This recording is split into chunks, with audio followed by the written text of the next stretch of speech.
الشیطان الرجیم بسم اللہ الرحمن الرحیم الحمد للہ علی ما انعم وله الشکر علی ما الہم والصلاة والسلام علی حبیبہ ونجیبہ وصفیہ ابی القاسم محمد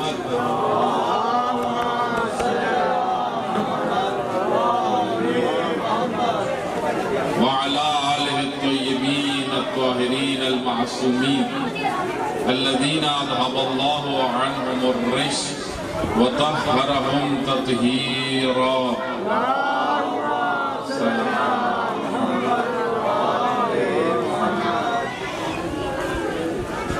قال رسول الله صلى الله عليه وآله وسلم الحسین منی وانا من الحسین. روزے 40 جلوس 40 وہ دن کے جس دن اسرائے کربلا 40 کے موقع پر کوفہ و شام سے دوبارہ واپس پلٹ کر کربلا پہنچے. یہ جو ہم 40 منا رہے ہیں، سب سے پہلی جو چیز ہمیں سمجھنی ہے وہ یہ کہ اس کی تاریخ کیا ہے، یہ شروع کہاں سے ہوگا. کیونکہ جب تک ہمیں اس کا آغاز پتہ نہیں ہوگا، اس کے پیچھے اس کا مقصد کیا تھا، تو وہ ہدف جو ہے وہ ہم اس سے اس چہلم سے حاصل نہیں کر سکتے. تاریخ پتہ ہونی چاہیے. جس طرح میرے بھائی اس سے پہلے بیان کر رہے تھے کہ یہ جو روٹ ہمیں ملا یہاں پہ عزاداری کے لیے، اس کی ایک تاریخ ہے، عزاداری کی ایک تاریخ ہے. اس محنت کا آغاز کہاں سے ہوا؟ 40 جو ہم چہلم کہتے ہیں، اس کا عنوان کیا ہے؟ آپ دیکھیں سید الشہداء علیہ السلام، سید الشہداء جب شہید ہوئے کربلا میں، امام حسین علیہ السلام 28 رجب کو نکلے تھے مدینہ سے تحریک کا آواز کی، یعنی اس یزیدیت کے خلاف، یزید کے خلاف امام نے اعلان جنگ کیا، اعلان جہاد کیا، اعلان قیام کیا. قوموا للہ. اللہ جس طرح فرماتا ہے اللہ کے لیے اٹھ جاؤ، اللہ کے لیے اٹھ جاؤ، یعنی اللہ کے دین کے لیے اٹھو، اللہ کے دین کی نصرت کے لیے اٹھو.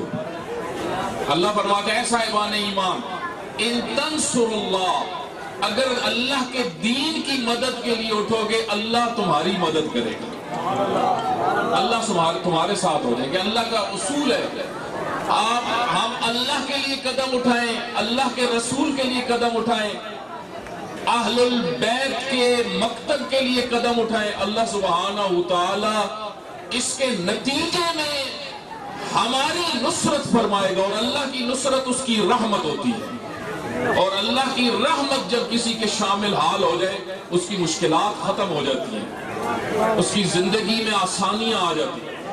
تو سید الشہداء 3 شعبان کو مکہ پہنچے.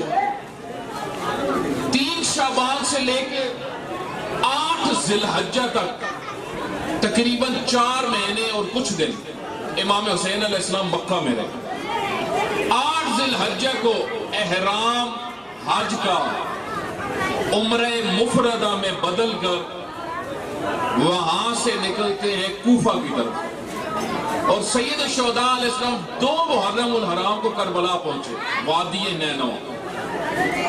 10 محرم الحرام کو سید الشہداء علیہ السلام کی وقت عصر کربلا میں شہادت ہوئی. آیا یہ تحریک یہاں پہ رک گئی؟ آیا یہ مشن رک گیا؟ نہ، بلکہ یہ مشن آگے بڑھا. کس نے آگے بڑھایا؟ وارثین سید الشہداء. سید الشہداء کے جو وارث تھے، جن کو امام اپنے ساتھ لے کے اس لیے آئے تھے تاکہ اس مشن کو آگے بڑھائے. اور 11 محرم سے پھر یہ تحریک آگے بڑھتی ہے، اور کوفہ کے بازاروں میں 11 محرم سے لے کے چند دن تھوڑے سے دن کوفہ میں رہے اور پھر شام کی طرف سفر شروع ہوا، اور یکم سفر کو اہل بیت علیہ السلام وہ اسیر بیویاں جو پورے سفر میں خطبے دیتی رہی، کس لیے خطبے دیتی رہی؟ کہ حسین دین حق کے امام ہیں، حسین امام ہیں، حسین رہبر ہیں، حسین وارث رسول اللہ ہیں، حسین فرزند امیر المومنین ہیں، حسین کو اللہ نے چنا، حسین وارث آئے تطہیر ہیں۔ یہ سبق پڑھایا، یہ بات بتائی، دنیا کو آگاہ کیا، کوفیوں کو بھی آگاہ کیا، شام والوں کو بھی خطبے دے کے جگایا کہ تمہیں پتہ ہی نہیں، تم جس کو خارجی سمجھ رہے ہو وہ رسول اللہ کا بیٹا ہے، وہ رسول اللہ کا وارث ہے، اس کے پاس علم الہی ہے، وہ قرآن کا وارث ہے، اللہ نے اس خاندان کو چنا۔ اور اس وجہ سے جب وہ ایک شیخ، ایک بوڑھا کھڑا ہوا تھا بازار کے اندر، شام کے بازار میں، اس نے امام زین العابدین علیہ السلام کو تانا دیا، خارجی ہونے کا تانا۔ خارجی اسلام میں اس کو کہتے ہیں جو اسلام سے نکل جائے، باغی۔ جس طریقے سے ابھی آپ دیکھیں ہمارے جو سپہ سالار ہیں فوج کے، انہوں نے یہ کچھ دن پہلے سید عاصم منیر نے اعلان کیا کہ فتنہ خوارج، یہ فتنہ خوارج کے خلاف ہماری افواج لڑ رہی ہیں۔ فتنہ خوارج کون ہے؟ وہ خارجی سوچ جو کسی کو مسلمان نہیں سمجھتے، جو اپنے علاوہ ہر کسی کو کافر سمجھتا ہے، جو ملک کے آئین قانون کسی چیز کا پابند نہیں ہے، جب چاہے کسی کو قتل کر دے، جب چاہے دہشت گردی کر دے جائے۔ یہ تاریخ ہے۔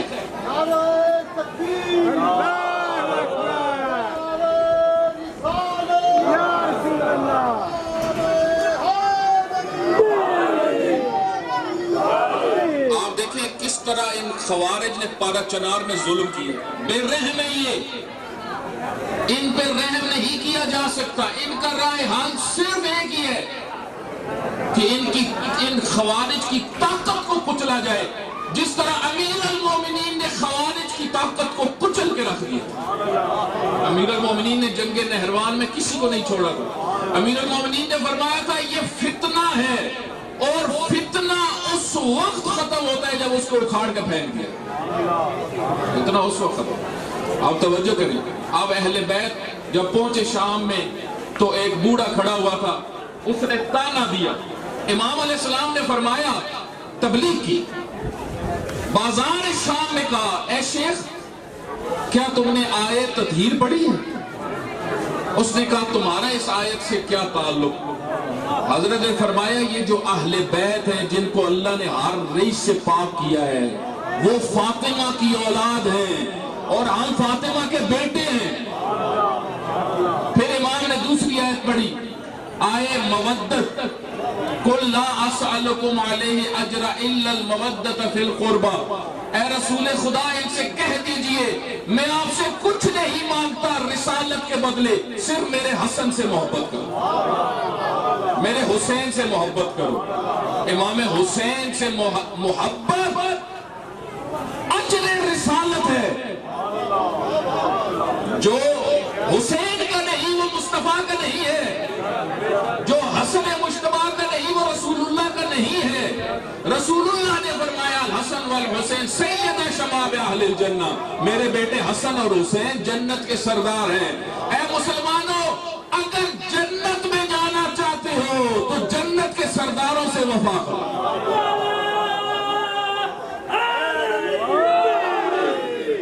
بے وفاؤں کی جنت نہیں ہوتی، بے وفا جنت میں نہیں جاتے، بے وفا دوست اچھا نہیں لگتا، بے وفا اولاد اچھی نہیں لگتی، بے وفا کوئی نہیں اچھا، بے وفا بیوی اچھی نہیں لگتی، بے وفا شوہر اچھا نہیں لگتا، تو بے وفا امتی کیسے اچھا لگے گا؟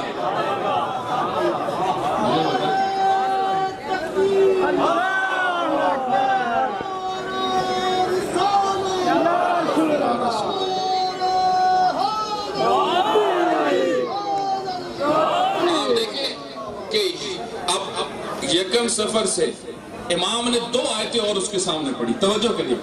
جب آیتیں ختم ہوئی اس نے کہا کہ یزید کے محل کی طرف اس بوڑھے نے اپنا چہرہ موڑ کے کہا خدا لعنت کرے، اس نے تو یہ بتایا ہوا تھا ہم اہل بیت ہیں. شامیوں کو پتہ ہی نہیں تھا کہ اہل بیت رسول کون ہے. اس وجہ سے امام علیہ السلام نے دربار شام میں امیر المومنین کے فضائل پڑھے. کیوں فضائل پڑھے؟ دنیا کو بتایا جس علی سے تم نفرت کرتے ہو وہ رسول اللہ کی جان ہے. مباہلہ میں عیسائیوں کے مقابلے میں جب پہنچے کون تھے؟ مباہلہ میں کون گئے؟ سب نے لکھا ہے، سارے مسلمان مفسروں نے لکھا ہے. فاطمہ تھی، علی تھے، حسن اور حسین تھے، مصطفیٰ کے ساتھ ساتھ تھے. جب پہنچے توجہ کریے گا تو عیسائی پادری نے جب دیکھا اس نے کہا اے میری قوم، میں نے یہ سمجھا تھا مصطفیٰ اپنے ساتھ بہت سارے لوگ لے کے آئے گا، لیکن یہ 5 تن مجھے بتا رہے ہیں اگر مبالہ ہوا تو زمین سے نصارہ ختم ہو جائیں گے.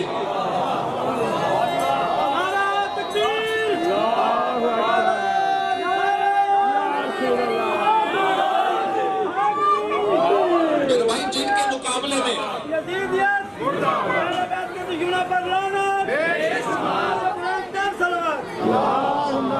میرے بھائی جن کے مقابلے میں سمجھدار پادری نہیں آیا، جو مسلمان نہیں ہے، تو کیسا مسلمان ہے؟ تو اتنا اندھا ہو گیا.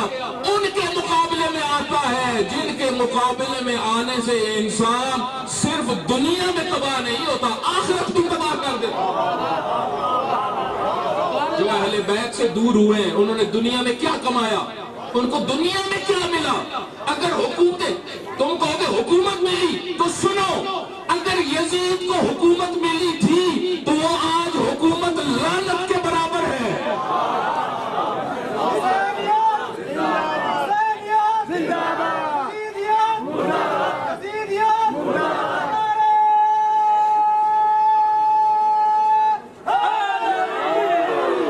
توجہ کریے گا، بس میری آخری بات ہے، توجہ کرنے کا میرے سنیں، توجہ کریں. اب شام بدلا، شام میں تبدیلی آئی. انسان حقیقت سنتا ہے، بدلتا ہے. اللہ نے حقیقت میں اتنی طاقت رکھی ہے. 72 حقیقت کے ساتھ تھے، آج کروڑوں حقیقت کے ساتھ مل چکے ہیں.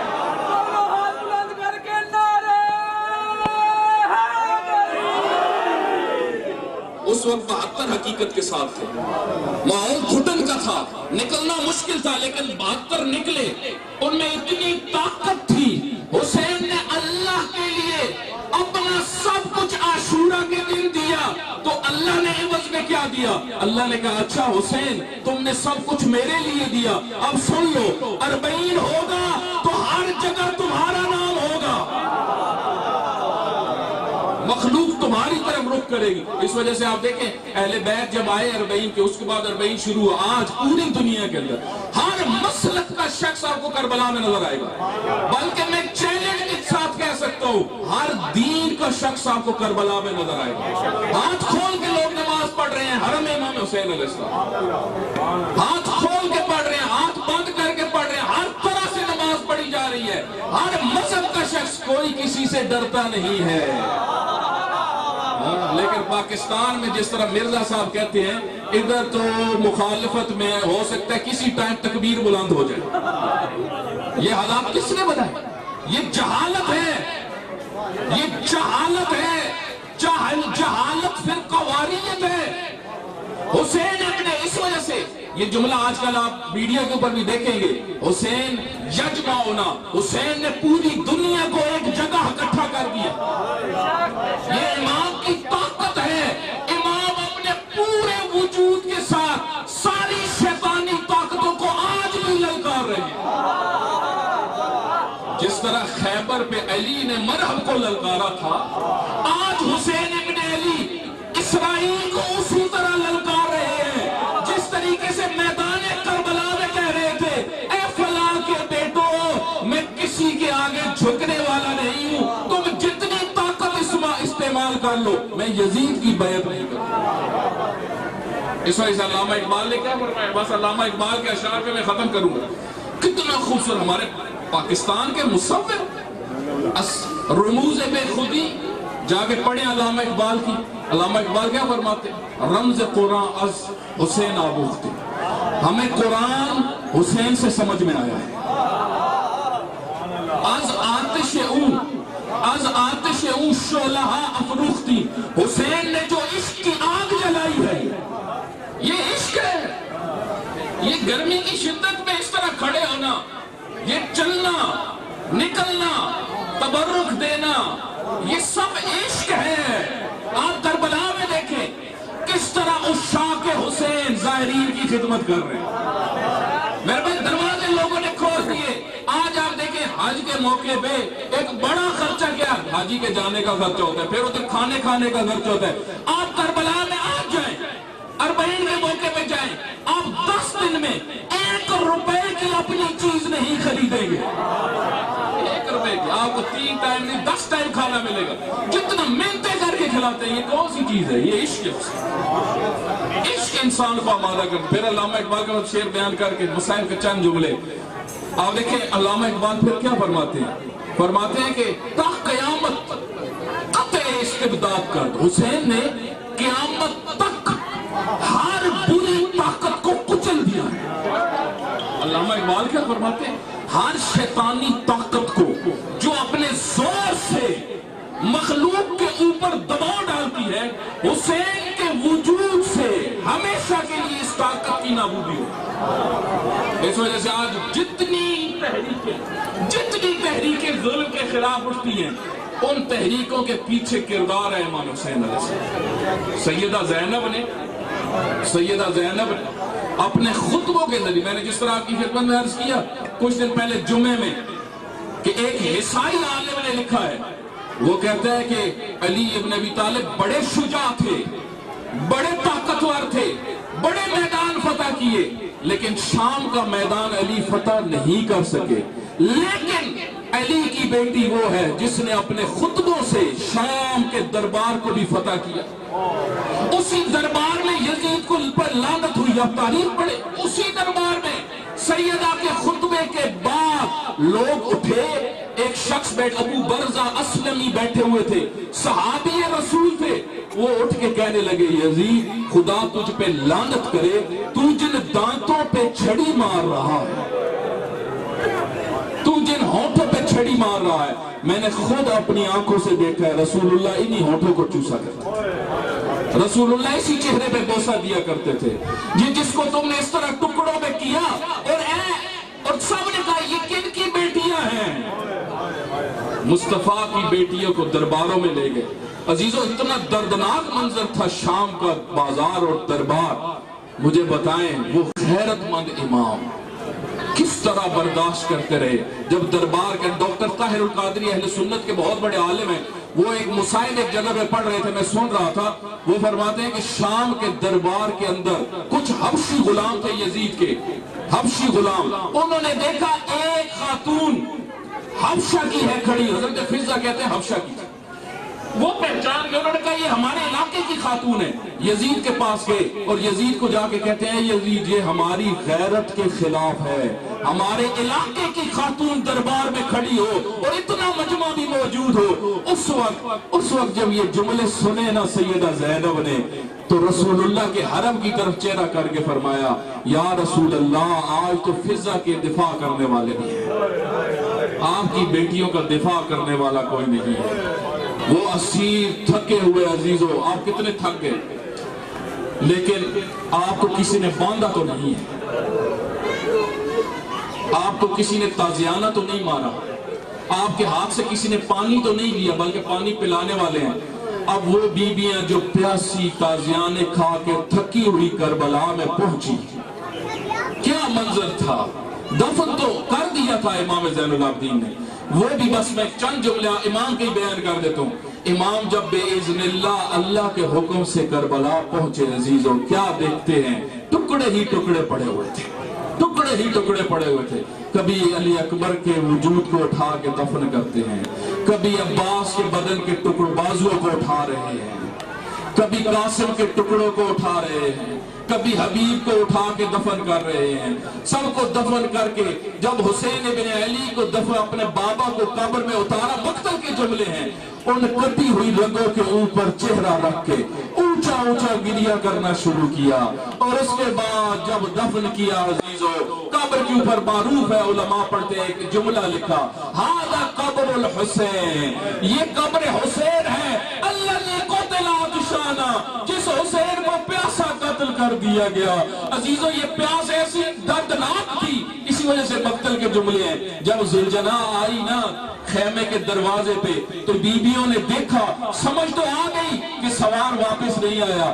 پہلا سوال جو سکینہ نے آگے بڑھ کے کیا، اس نے کہا ہے بابا کی سواری، میں تجھ سے یہ نہیں پوچھتی میرا بابا گر گیا کیسے گر گیا، وہ تو مجھے پتا ہے میرے بابا کو انہوں نے قتل کر دیا ہے، لیکن میں تجھ سے ایک چیز پوچھتی ہوں، یا جواد آبی، اے میرے بابا کی سواری، جب میرے بابا کی گردن پیشے پر خنجر چلا رہا تھا، کیا میرے بابا نے پانی پی لیا تھا یا اسی پیاس میں دنیا سے چلے گئے تھے؟